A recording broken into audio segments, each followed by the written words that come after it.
চটপট বাঙালি রান্নাঘরের তরফ থেকে আপনাদের স্বাগত।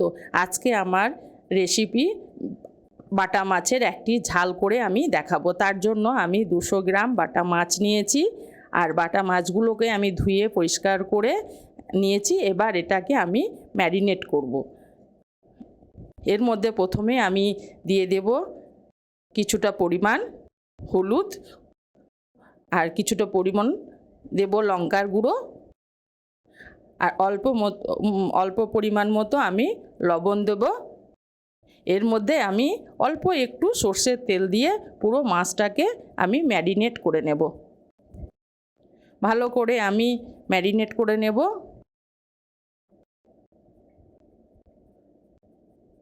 এভাবে ম্যারিনেট করার পর আমি কিছুক্ষণের জন্য 10 মিনিটের মধ্যে আমি এটাকে রেখে দেব। এবার আমি গ্যাসের মধ্যে প্যান বসিয়ে দিয়েছি। এবার কিছুটা পরিমাণ আমি সর্ষের তেল দিয়ে দিলাম। আমি সর্ষের তেলে রান্নাটা করব। তেলটা আমার গরম হতে দিয়েছি। আমার তেল গরম হয়ে গেছে। এবার যে মাছগুলো আমি ম্যারিনেট করে রেখেছিলাম সেগুলোকে আমি এক এক করে তেলের মধ্যে ছেড়ে দেব। এবার মাছগুলোকে আমি ঘুরিয়ে ফিরিয়ে একটু কড়া করে ভেজে নেব।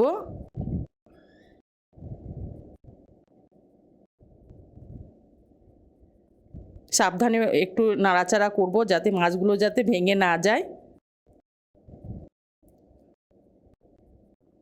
আমার মাছগুলো মোটামুটি ভাজা হয়ে গেছে।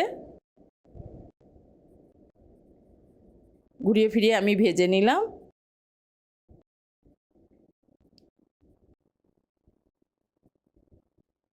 এবার মাছগুলোকে আমি একে একে সব ঘুরিয়ে ফিরিয়ে আমি উঠিয়ে নেব।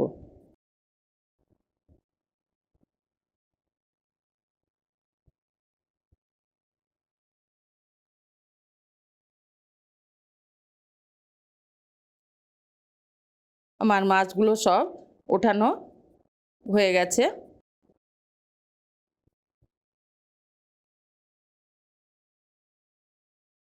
এবার ওই তেলেই আমি রান্নাটা করব। আমি আর এক্সট্রা তেল ব্যবহার করব না।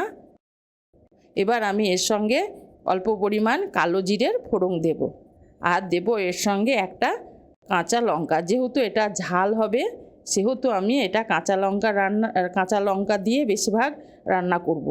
এবার আমি ফোড়নটা করা হলো। এবার একটা মিডিয়াম সাইজের পেঁয়াজ আর 4টে কাঁচা লঙ্কাকে একসঙ্গে আমি অর্ধেক মতো, মানে পুরো আমি এটাকে পেস্ট করিনি, অর্ধেক আমি পেস্ট করে ওটাকে আমি দিয়ে দিলাম। আর ওর সঙ্গে দিয়ে দিলাম 1 চামচ মতো আদা রসুনের পেস্ট। এগুলো দেওয়ার পর আমি পুরোটাকে ভালো করে কষিয়ে নেব। যতক্ষণ না এর গন্ধটা যাবে ততক্ষণ পর্যন্ত আমি এটাকে কষিয়ে নেব। এবার আমি এর সঙ্গে পরিমাণ মতো হলুদের গুঁড়ো, পরিমাণ মতো লঙ্কার গুঁড়ো আর ধনের গুঁড়ো আমি 1/2 চামচ করে দিয়ে দিলাম। এবার আমি এটাকে একসঙ্গে সব কষিয়ে নেব। এবার আমি দিলাম স্বাদ মতো লবণ। লবণটা দেওয়ার পর আবারও আমি এটাকে ভালো করে কষিয়ে নেব।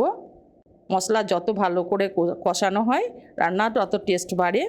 আর আমি একটা বড় সাইজের টমেটো পেস্ট করে রেখেছিলাম গ্রাইন্ডারে, এটাকে আমি এর সঙ্গে অ্যাড করলাম। টমেটো পেস্টটা দেওয়ার পর আমি আবারও এই মশলা একসঙ্গে পুরোটাকে ভালো করে কষিয়ে নেব।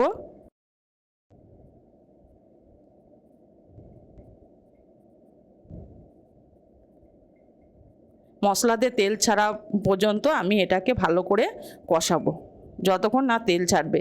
এবার এই মশলাতে আমি অল্প পরিমাণ চিনি অ্যাড করলাম। যেহেতু টমেটো দেওয়া হয়েছে এটা ব্যালেন্সের জন্য আমি চিনিটা দিয়ে আবারও আমি ভালোভাবে কষিয়ে নিলাম। এবার আমি বেশি জলের ব্যবহার এখানে করব না। আমি 1/2 কাপ জল এর সঙ্গে অ্যাড করলাম। যেহেতু মাছটা আমার মাখো মাখো হবে সেই জন্য আমি 1/2 কাপ জল অ্যাড করলাম।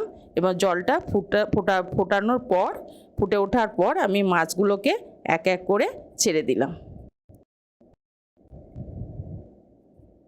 এই মাছগুলোকে পুরোটা মিশিয়ে নিলাম ঝোলের সঙ্গে। এইভাবে একবার বাড়িতে মাছ রান্না করে দেখুন, খুব ভালো লাগবে। এবার আমি রান্না হতে দেব কিছুক্ষণের জন্য।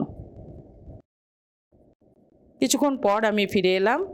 এবার আমি 4টে কাঁচা লঙ্কা চিড়ে রেখেছিলাম, সেটা আমি এর সঙ্গে দিয়ে দিলাম। আর এর সঙ্গে দিয়ে দিলাম খুব অল্প পরিমাণের গরম মশলা দিয়ে আমি পুরো মাছটাকে আবারও মিশিয়ে নিলাম। যদি আমার ভিডিওটা ভালো লাগে তবে একটা লাইক করে সাবস্ক্রাইব করে চ্যানেলটির পাশে থাকবেন। আমার বাটা মাছের ঝাল রেডি। এবার আমি পরিবেশন করব। পুরো ভিডিওটা